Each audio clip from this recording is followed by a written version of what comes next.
City of Goldsboro office of Alan Anderson today. Alan, how you doing? I'm doing well. Appreciate that. And Sam Taylor, it's good to see you, Sam. Thank you. Now, what do you Good to do see for the city? We know what he does. I'm the electrical inspector. Electrical inspector, and that's why we're here today. We're looking at new information following of course, the Hurricane Matthew and the resulting flooding from that. Now, Alan, I understand that there are some residences that are considered possibly unsafe. Now, tell us what's going on with that. Well, pretty much, Wayne, we talked about this a little bit before. Of course, we got, the city went out and put temporary condemned signs up on houses. Right. And just trying to explain to the owners and the residents that there's unsafe situations here. Your electrical will submerge on the water, or your HVAC system had water in it. And ductwork and stuff like that has to be removed properly in order for you to go back in these houses. Let me ask you a question now. We covered this once before, Yeah, we but I did. want to rehash this. Okay. You mentioned temporary condemned signs. Right. Now, the condemnation is temporary because why? Because they have an opportunity to fix the problem, and then the signs can be removed. Signs will be removed, That's which exactly means they're re-inspected and... That's right, re-inspected by our staff, and then they can get the signs removed and they can move back in safely. move back into their home. Right. All right. Now, what is the situation we're up against now? Well, what we're up against now is, and Sam can talk a little bit more about what Department of Insurance, who governs our certifications, their take on this unsafe wiring that's under these houses or in these houses, where water may have got into. So now we're up against, Duke is in the city of Goldsboro, has agreed to cut power on these homes because of the simple fact is there are unsafe situations out there, and there's liability on our part as well. So, but the city of Goldsboro did spend about $20,000 to go out and re-inspect these homes with licensed contractors, electrical contractors, to just make sure that we not cutting power off in people's homes that's not unsafe. Let me make sure that I understand that these are not homes that may be a problem, that may have a problem. These are homes that are definitely in an unsafe situation. Is that right? That's exactly right. All right. Well, Sam, you're the electrical expert here. Let me ask you about this. Now, how old are these? Is this wiring that is potentially dangerous? Well, all of it is potentially dangerous. Well, okay. All right. Let me rephrase that. Submerged or whatever. Talk to me, Sam. We've got some of the older homes. They had a cloth type. It's a non-metallic cable. It's kind of slang as Romex. Okay. The insulation on it is cloth. So It's anytime cloth, so when it gets wet, it's going to hold. it's going to hold the water. You have no idea what's in the flood waters.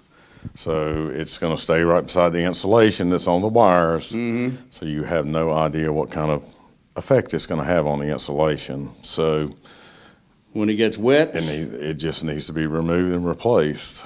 Now we've got some newer type wire that has it's like a plastic sheath on the outside of it. But it has paper on the inside of it, so as long as the paper didn't get wet, the majority of the times it's okay. All right. Now, how old is this wiring with the cloth, and is it still being used? The cloth stuff is not being used anymore. They've gone to a plastic type sheath. Because it's been determined that the plastic is safer. Yes. And is it more water resistant? Yes, as long as it's it's Above like water. anything else plastic. Yeah. Well, even if it's in water, as long as it has not been, the piece of paper that's on the inside, Right. as long as it has not been affected or got into the water, then you're pretty good on that. Now, I know there are people who are watching who are in this situation who possibly could be in unsafe situation here. What are the chances that this is not happening? Even though there's been an inspection, how are these people going to react to this? There may be somebody who says, "No, I don't need that." Well, Or they don't have a choice, do they? they really don't. Because you've got to concern yourself with somebody that later on down the line, it might not. A lot of them have had power for a little while. Mm-hmm. They have not had any issues. They think everything is good, but the issue could pop up 2 weeks from now, 2 years from now, but It's going to happen. And there could be a possibility of it happening. So if there's a possibility, then you could have a fire, and then somebody could really get hurt then or lose their life. Now, Sam, I've known you for a long time, and I know your credentials, but tell us about you. You are a licensed electrician with what kind of background? Tell me. I've been doing electrical work for a long time now. Okay. Been with the city for 24 years, Well, going on 25, Right. doing electrical inspections. Before that, I had worked with a few contractors. I had my own business for 4 or 5 years. So you've been licensed for a number of years. Yes. All right.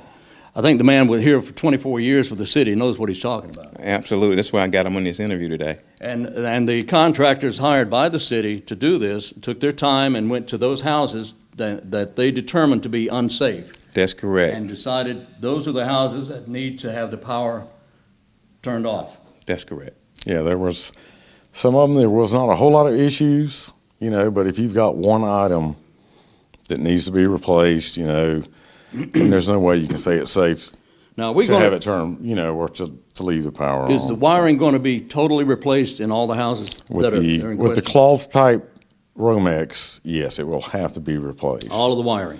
And then we had a lot of air conditioner disconnects that were up underwater, circuit breakers, panels up under houses that were up underwaters, junction boxes that were, under the houses. So it's not just the cloth type wiring. No, it's that's- anything that it's was underwater. a little bit, yes, sir. So, Alan, how many residences are we talking about here?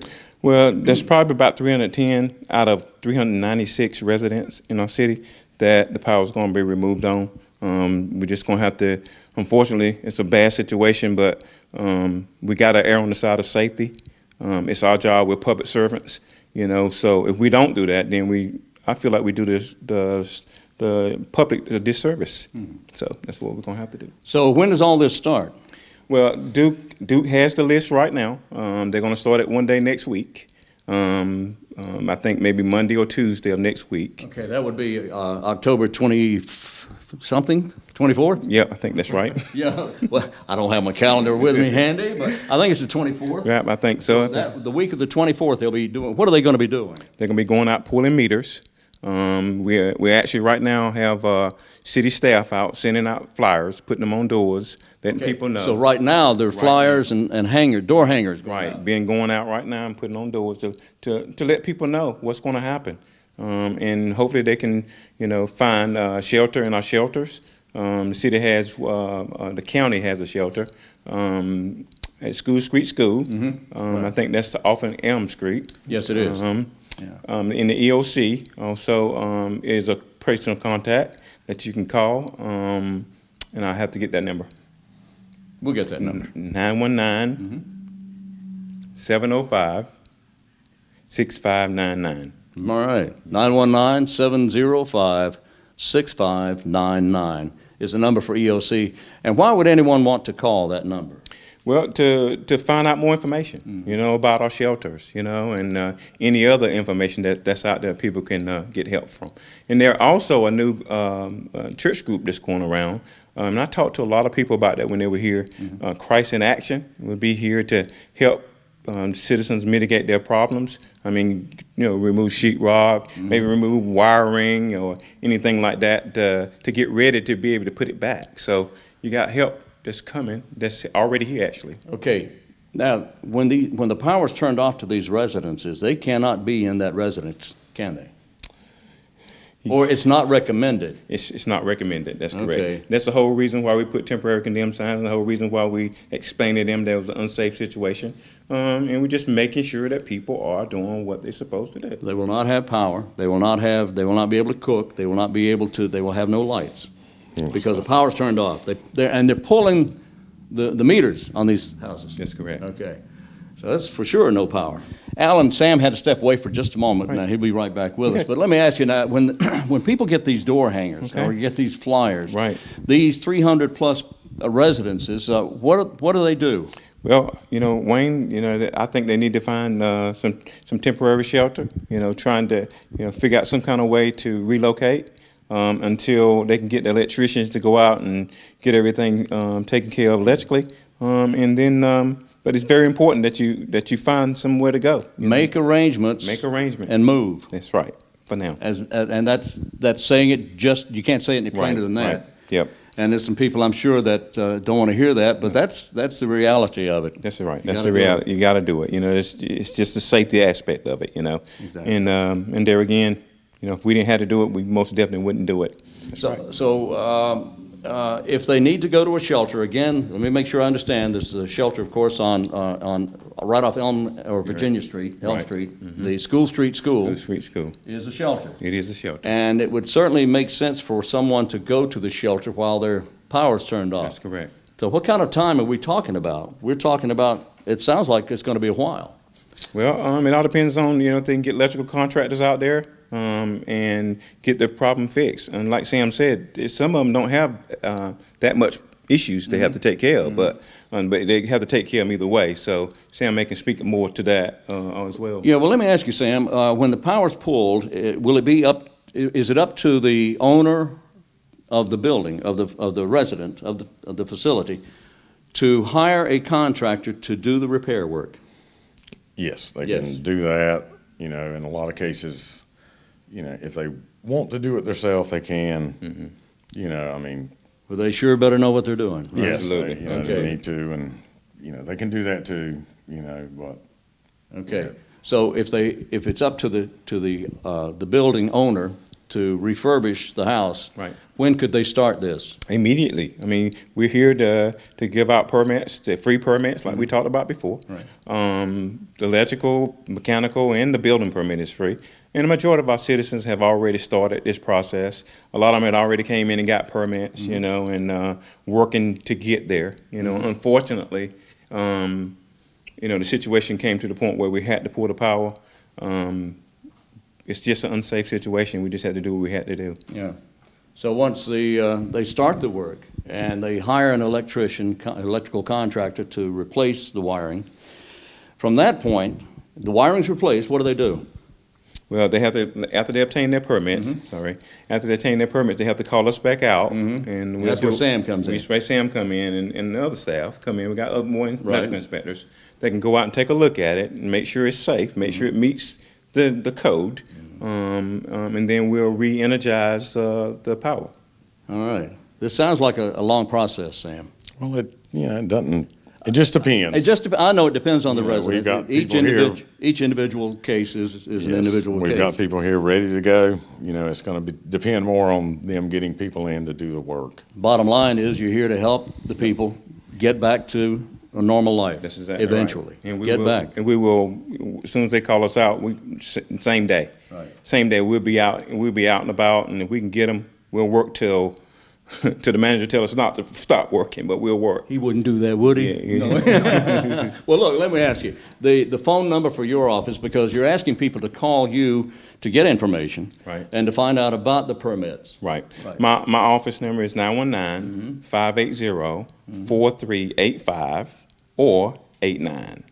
4385 or 4389. That's correct. All right. Any final words? The door hangers are going out, the flyers are going out, people are being informed right now. Right. And only those people this affects Right. will get the door hangers and the That's right. flyers. All right. Well, I think at the end of the day, I think you know, I like to say, you know, it's unfortunate that the situation is what it is. If people have been in here and know who I am, know I'm compassionate about people. And trust me, if we didn't have to do this, we wouldn't do it. But it's just a situation where we committed to safety from day one, and we commit to safety till we get people back in their homes safe. right. That's what we want people to know. Excellent. All right. Sam Taylor is the electrical inspector for the city of Goldsboro, and Alan Anderson is the source code courts. What are you? Chief Building Inspector. That's what I was going to say. I knew that.